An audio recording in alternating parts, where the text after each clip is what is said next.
Welcome back to What Would You Ask podcast.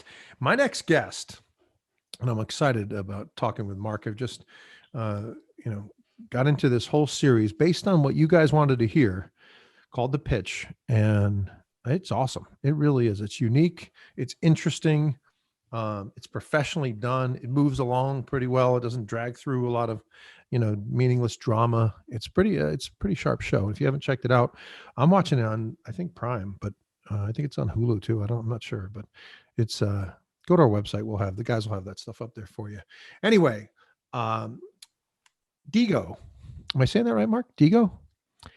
Yeah, DiGo. Very good. Is DiMassimo Goldstein's the name of the agency. DiGo's our nickname. That's right. And I'm glad he said that.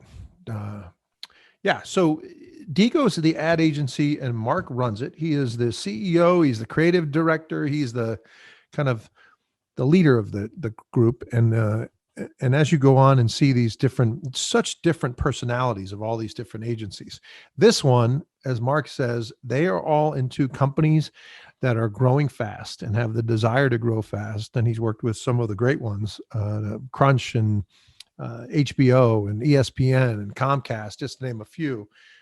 So these guys this isn't their first rodeo, right? They've done this and they're going up to try to win business. See Wonder, Chris Birch and team, and he's up against Womankind. And so first, I would like to welcome Mark DiMassimo to What Would You Ask podcast. Mark, welcome. Thank you so much, Nick. It's great to be here. So tell us, first of all, start us off with the journey. When were you approached about this? How did all of this come to fruition? It's interesting. I started the agency in 1996 and pretty much quickly thereafter started coming up with advertising ideas that were a lot like reality TV ideas.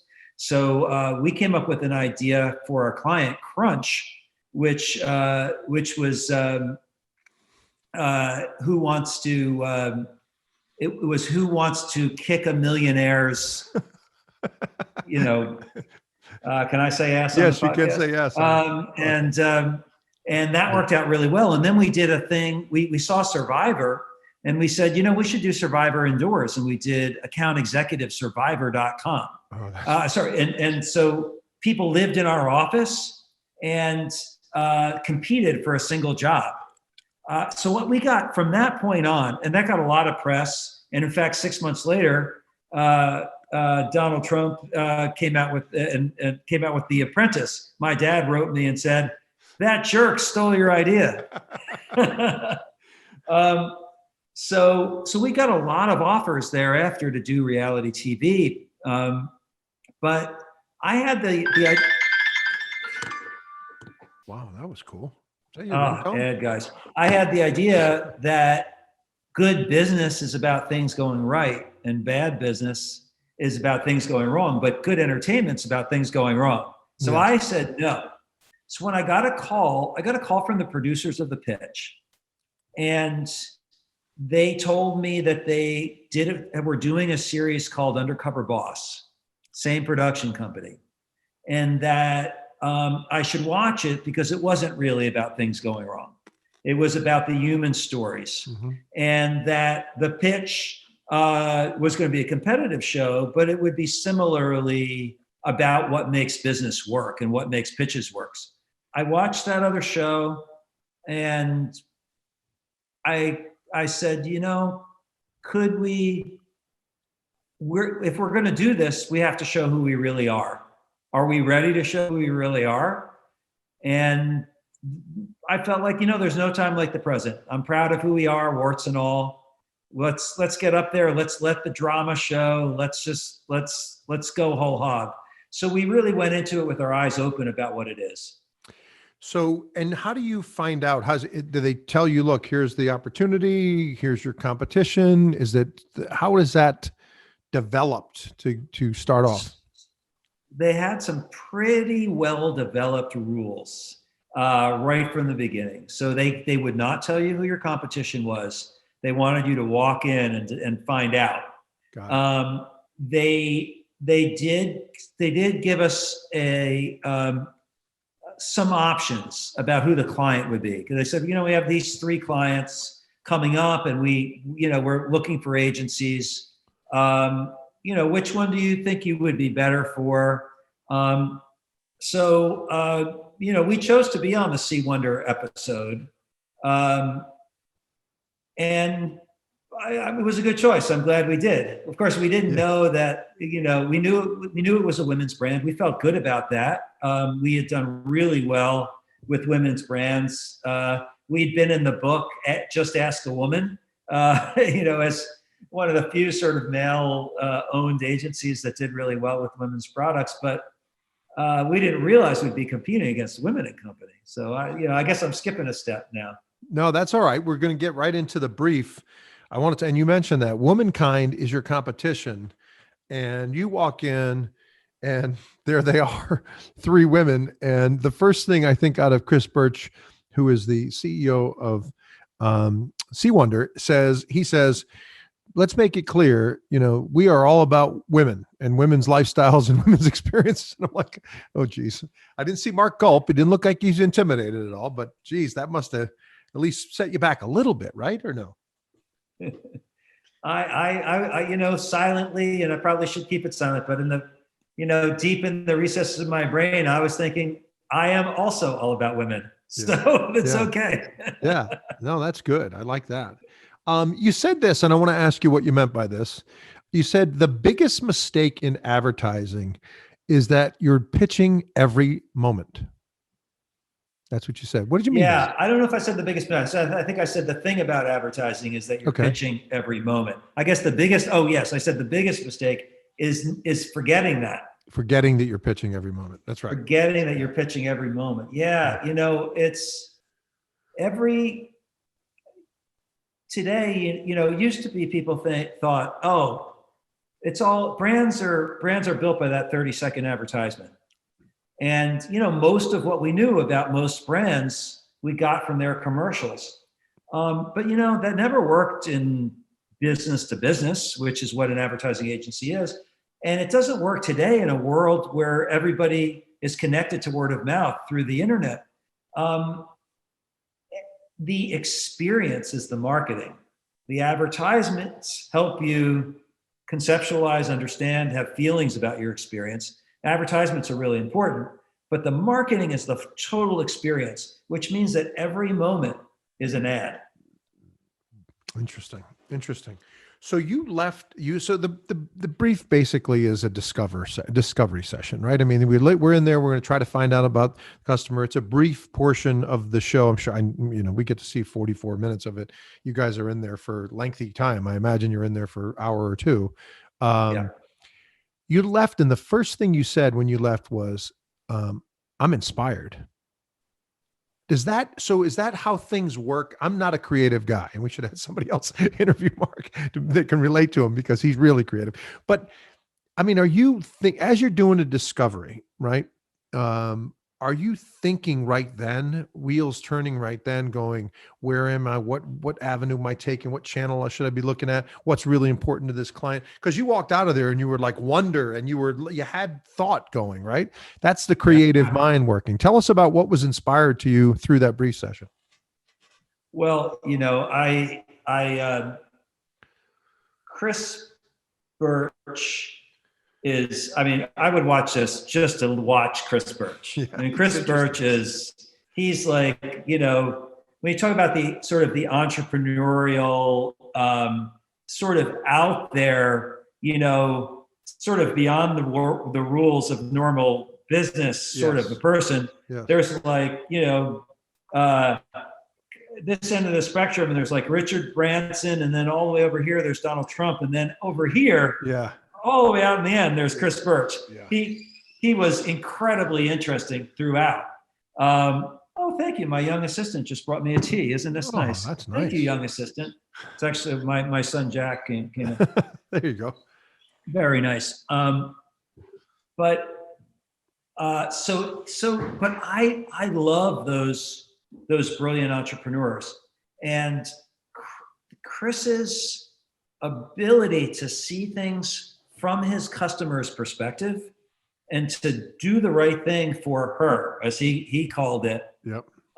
It's an art, I just like, I have the same reaction to that I have to a great piece of music or a great movie. Like, it's an art.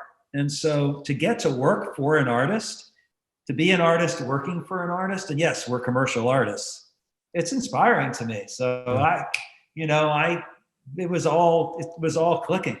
That's great.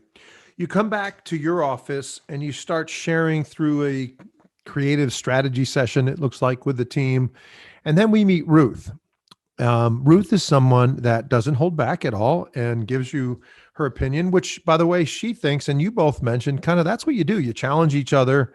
I think you'd like her to do it a little more subtly, is what you mentioned during the show.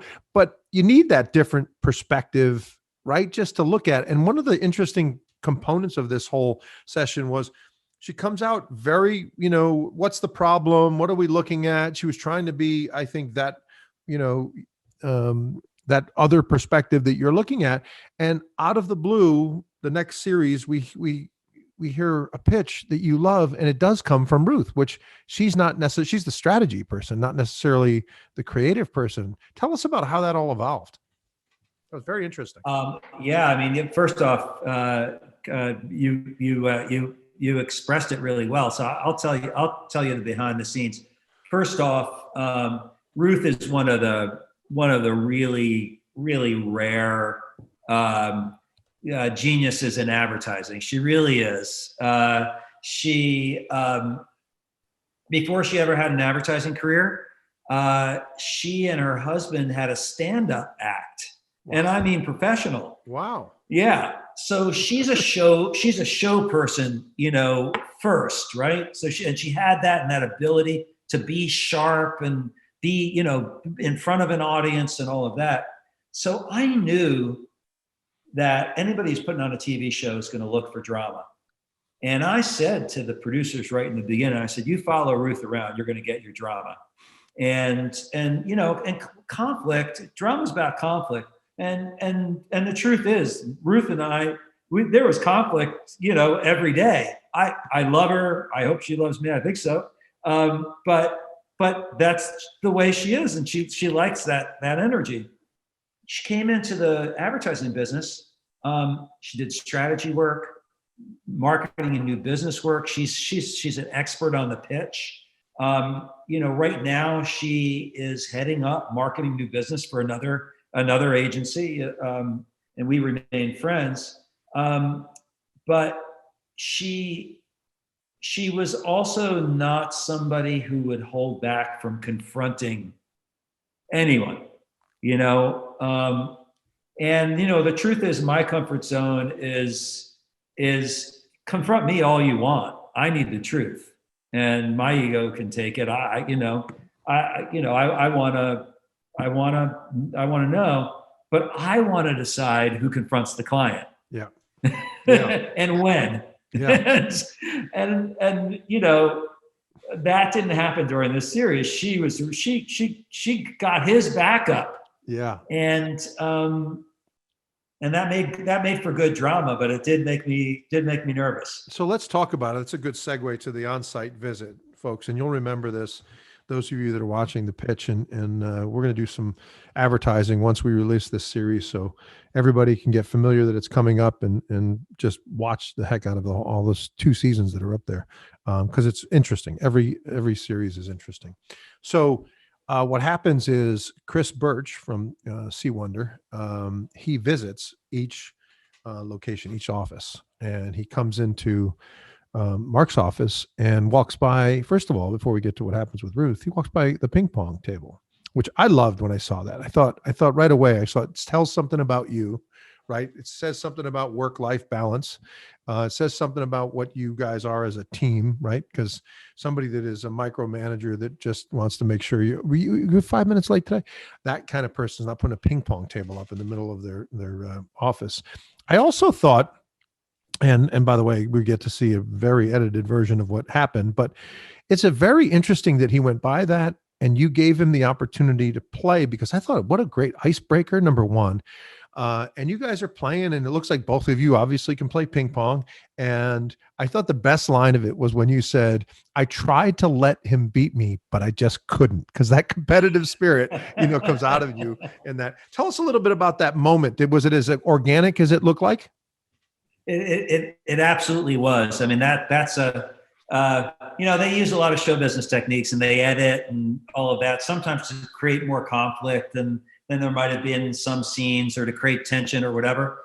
But that really happened very much as you saw it. We walked by the table, his eyes lit up. And I think part of the, the secret of my success, is I love advertising. I love the business more than I care about my own ambitions and egos. Like I have ambitions and I have an ego and I care. But the truth is that if somebody else creates a great ad, it's better than the ad I created, like Ruth did, for example, with her line, in my opinion. Chris didn't love it, but I loved it. Yeah. I'm excited. My eyes light up like a kid. And when I saw his eyes light up like a kid, I thought, well, that's where the great work comes from. Let's play. Let's just play. And if he was better, he would have won. I wasn't playing my best. But we just started playing right there, and it lightened the mood for everyone. Everybody was like, okay, maybe this is going to be fun. And that's great. So one of the interesting parts was the part where, and this is what I like about the show, folks, is Ruth walks by, they're getting into the conference room. They're all getting in the conference room, and Ruth kind of passes Mark in the hallway and says, "Do you need me in there?" Like every other business meeting, right? People that are supporting roles are always going, "Hey, we didn't connect on this one. It's kind of show up last minute kind of thing. We didn't connect, but do you need me in there?" And sometimes you go, "Yeah, I need my engineer in here. I need my creative people in there," whatever, right? And you quickly said, we didn't debrief on this. I don't want to put you in what I took as a situation to have you fail, right? I don't want that to happen because we didn't talk about this. So why set you up for, to fail? And then you walk in, and then the subtlety of camera, it just shows her, which very stealth-like, she slits in. I don't even know if they slowed the camera down, but she did very stealth-like, came in and sat down, and now she's a part of it. And then the next, as it goes through, and I'm sure the timetable is a lot longer than this, but she starts talking about, not even talking, preaching about what the, See Wonder Woman is and their attributes. And it's like, wow. I'm thinking, as someone watching this, going, God, I hope she's right for Mark's sake. I really hope she's got, knocking the ball out of the park right then. And he just goes, is that you kind of, projecting of who you are? Or, take us through that. That was very awkward. And he actually did say to her, that's not actually who we are necessarily, but he didn't go down, from what we saw, he didn't really take her down a road of, punishment, but he wasn't really keen on what she mentioned. You're exactly right. That was one area where they played with the order of events a little bit in editing, and it happened a little bit differently, but I think it captured the emotional truth of the situation. So the truth is that between the time I told her I wasn't sure whether she should come to the meeting and the time she came, I did go out and invite her in. And they left that out. Okay. So it wasn't a surprise to me when she walked in. It is true that I initially wasn't sure about having her in there, and it was because she wasn't briefed, and it was also because I wanted to draw out the client. My approach would have been, Chris, and you've heard me say this at the beginning of me, I believe he understands his customer. I believe that's why he's successful. So the last thing I want to do is tell him about his customer. I would have drawn him out and said, tell me about your customer. And I might say, well, to us, it seems this way. What do you think? And I knew Ruth's approach would be different, and I think her approach is, I am a woman, And not only that, I'm a woman who knows retail and knows fashion. And let me tell you, she does, and she did. Yeah. So she felt she was speaking as an authority. That worried me, but I thought, she's on the team. I shouldn't keep her out of the room. She's on the team and she's smart. And you know what? We'll take the chance. I thought it was interesting. So, he leaves the visit.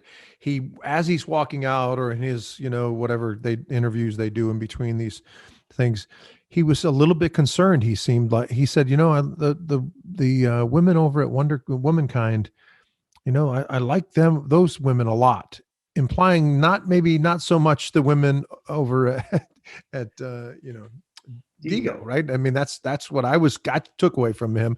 And I'm thinking, oh boy, now we're checking that box against him. At least he got to play ping pong. Let's see see where it goes from here. Then we go to the presentation, and I really want to get your feedback on this. I'm sure you saw your episode. What did you think about, as a professional, been in the industry forever, what did you think about Womankind's presentation? Because I'll tell you in 10 seconds what I thought. I didn't think it was bad, but you know what? As soon as he said lack of a single message when he did call them on the phone, I went back and watched it again. And I'm like, he's right. And then they even talked to, I think it was the COO at Womankind, and she said, it's not, we did have a single message, but we didn't tell him what the single message was. Like, everybody knew that single message was there. I thought their presentation skills were good. I thought some of the things they mentioned through each of their doors was pretty good. Tell us your feedback on what you thought of their presentation. When I watched their process, and again, I watched the episode like anybody else, but when I watched their process, it really contrasted with ours, where ours was the search for the big idea, right? And the dramatic point was when that came out of Ruth's mouth, and I said, in front of writers and all of that, that's it. That's the idea. We're going to go behind that idea. And, I knew that maybe Chris wouldn't think it was perfect. It might have seemed rough around the edges or whatever.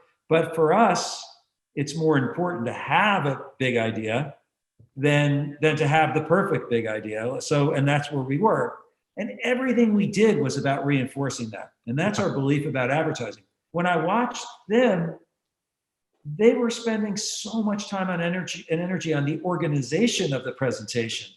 And I missed, even in the work that I saw them do, that emphasis on let's have everything informed by a big idea. Yeah. And I think these are very, very smart, very experienced professionals at Womankind, and I've come to respect them very much.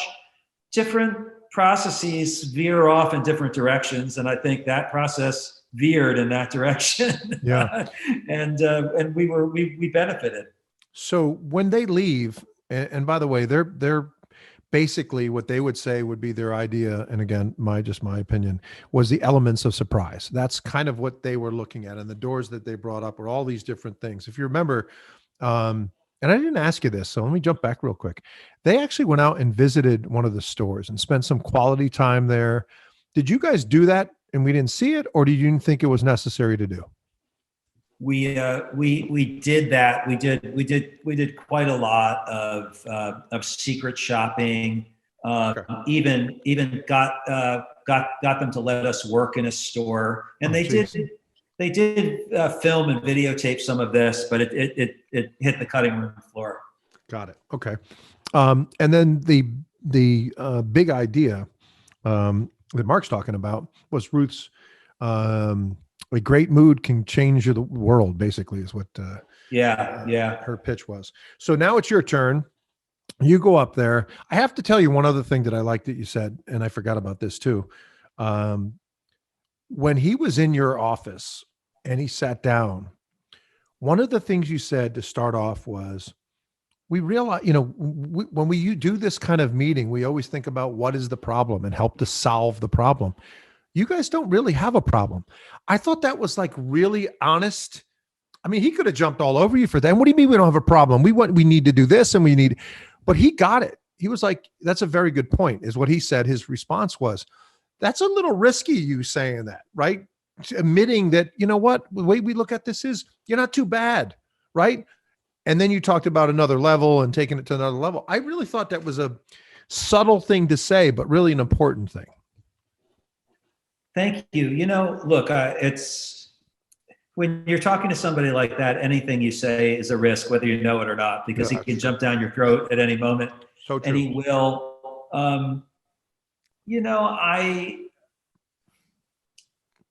It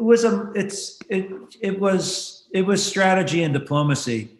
The two of us at that moment, it was unsaid until I said it. But I knew that we both agreed on one thing, and that was that he was great, and that the thing that he had built so far was great, and I wholeheartedly believed it. I intuited that he wholeheartedly believed it, and so I said that. So given that it's already great, and given that you're a marketing visionary yourself, what's the problem you want us to solve? So rather than just taking I think so many agencies come in with the assumption that we know better. You're broken, or else you wouldn't be talking to us, and we know better. So brave is a word, but I actually think it's humility to say, what role do you really want? Don't let me assume that I'm the great creative savior. Let's clarify now. What problem do you really want solved? Yeah, that's good. And then I might say later, well, you know what? We thought about it, and I don't agree. I think you have this other problem. But it was a starting point. So now it's DiGo's time to present, and I wanted if this isn't a lesson for every salesperson out there. Listen, his company is built on big ideas. We've talked about that. He wants company that want hockey stick growth, right? He wants aggressive, kind of disruptive campaigns, big ideas. They get the big idea from Ruth, and Mark walks in and says that to start off. And again, we don't know if you started there or not, but it looked like that's what you started with. Here's the big idea, and now we're going to build around it. And the guy sits there and says, I don't like the mood thing. And then somebody else says, that's not us. That's not who we are. And right off the bat. And from what it looked like, again, from our perspective, is Mark says, okay. And they kind of go back and forth a little bit about, changing a word or maybe mood and defining mood. Maybe mood doesn't, what we're trying to make mood mean doesn't what the connotation is. So we'll figure that out. And they go into that short video, which was fun and friendly and upbeat. And it got people smiling, which I thought was really cool. But man, did you knock the ball to the park with the stories. And the lesson here is twofold. One is when a buyer says to you, I think what you have is crap, that doesn't mean abort. You're the pro. If he can do the advertising, he wouldn't need you in the first place, right?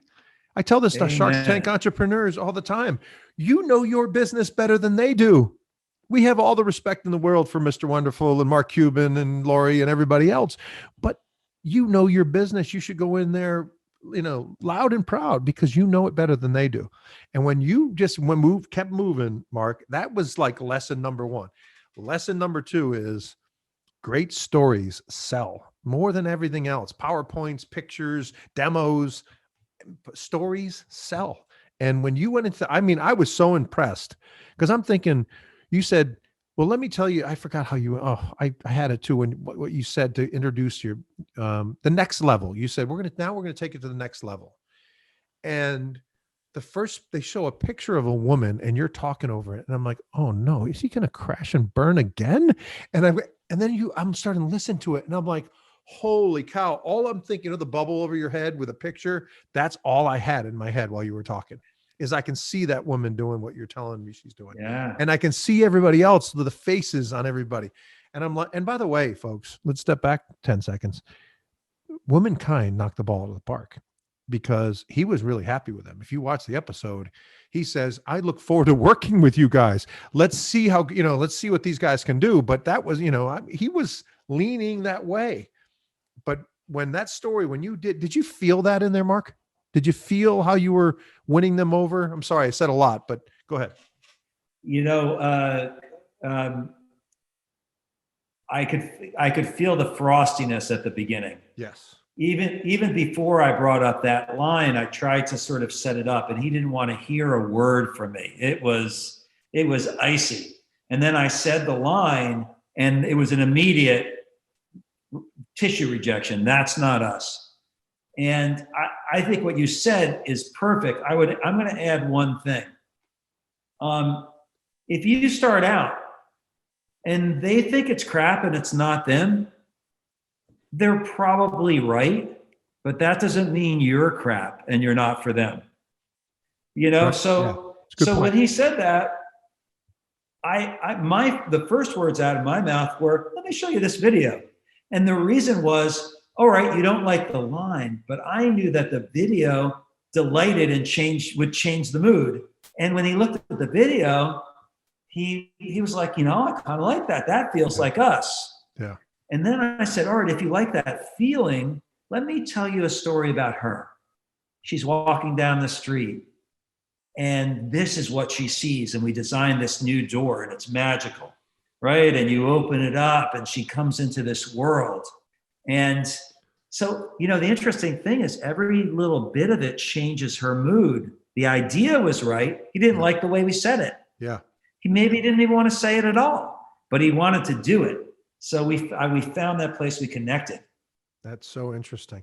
And one of the tidbit, I don't know how this played out live, but he does say to you, like, okay, guys, get to it. And then he basically says, you're going to have to be great. Like he was informing you that they just kicked butt in front of you. It looked like, again, our perspective was he's saying to you, you're going to have to step up really here. And he even shows a little bit of annoyance when you started talking a little bit. And he was like, all right, let's get to it. It's almost like get through this pitch so I can go talk to the ladies about how we're going to move forward. Right. I mean, I thought you had no shot. I mean, I really did. I didn't think you guys had a shot. It felt, frankly, it felt just, our belief is we always have a shot, right? Yeah. As long as we're still standing, we've got a shot. Of course. But it felt just like that in the room. He didn't want to hear, I don't want to hear it, just show me. Yeah. And clock's ticking, and that doesn't seem like us. But then started to warm up, and the story, and you know what? Tell a guy like that who knows everything about his customer, a story about his customer, that's hard. I didn't know, I have a high estimation of my skills and talents. I've worked hard on it, but when I walk into that room, I don't know, whether the master's going to think I'm a master. So it worked out that time. Yeah. And it didn't with Ruth in your office when she gave it a shot. So that's also intimidated too, to know where, she could have been off by this much, but it's not exactly what he's thinking his target market is. So you're wrong, right? You got a portion of it, but you're wrong. That's a tough buyer right there. So we get to the decision phase, which ended up being what started to be phone calls from Chris out to Womankind and to Mark as well. And he calls them first. And when he first starts talking, you're thinking, uh-oh, they're going that way. But he compliments them and then says, we're going to go with the other agency. And then brings you guys back. Is that tell us how that played out? Yeah. He, they called us back to the office. And I think it was the next day. They called us over to the office and it was like a command performance. We need you over here. We're just not convinced there's more work to do. If you can be here in a half hour at the most, Chris Burch wants to meet with you to tell you what you need to do.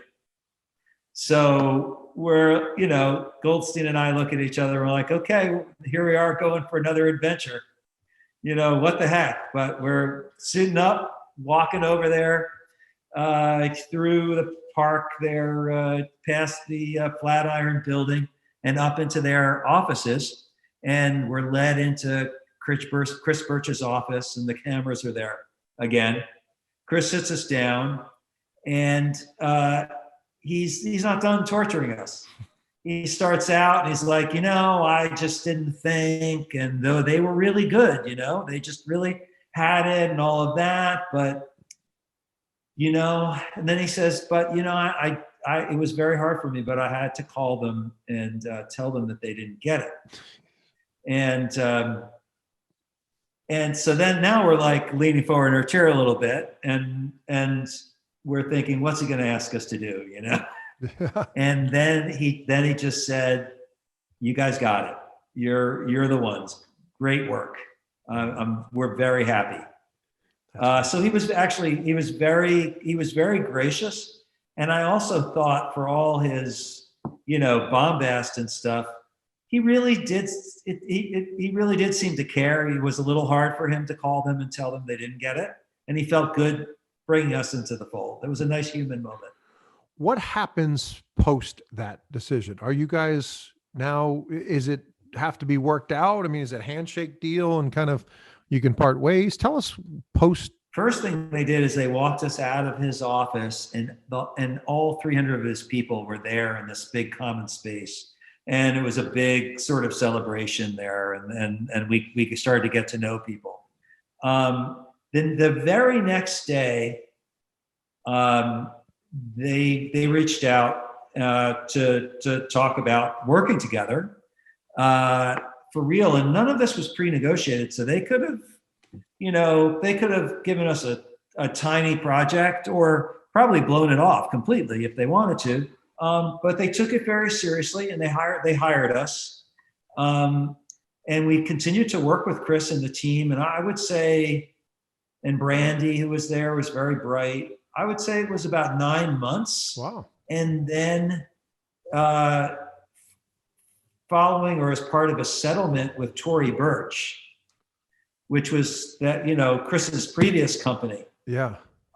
They closed See Wonder down. Oh, I didn't know that. Wow. And so that was the end of it. But it was a great experience, and we did get paid. And we won on TV. That's awesome. That is awesome. So as we close, Mark, tell everybody how things are going today. How's the company evolved? What's new? Give us some insight on the agency.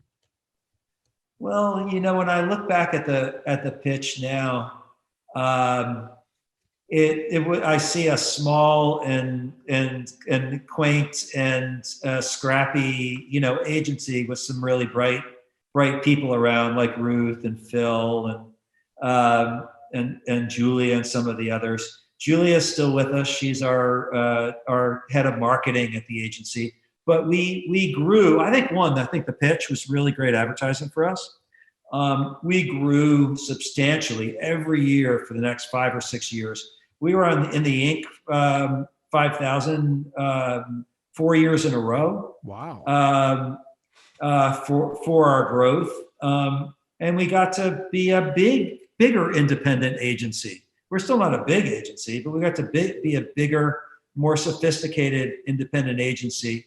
Our clients got bigger, and we started to focus more on what we call behavior change marketing, which is helping people adopt behaviors and habits that are really good for them. So today we work with Weight Watchers and Echelon Fitness, PenFed Federal Credit Union, the Partnership to End Addiction, and lots of innovative, good for you kinds of brands and propositions. So still independent, still loving it, still intend to be here in 5 years. So we love the business, and we love to pitch. That's awesome. DiGoBrands.com is where I was checking it out last night. And it was kind of a pivot for you guys, because I saw, not that you weren't doing this stuff before, but it seemed to be, somewhere of an area of focus, because it's all over the main page of your website. But DiGoBrands.com, you guys can check it all out yourself. It's got all about the agency and what they're doing and the good work that they do. So check it out there. Mark, thank you so much for joining us. Really appreciate the time, and wish you all the best in the future. Nick, this was great. Thank you so much. All right. We'll be back with more What Would You Ask podcast in a second.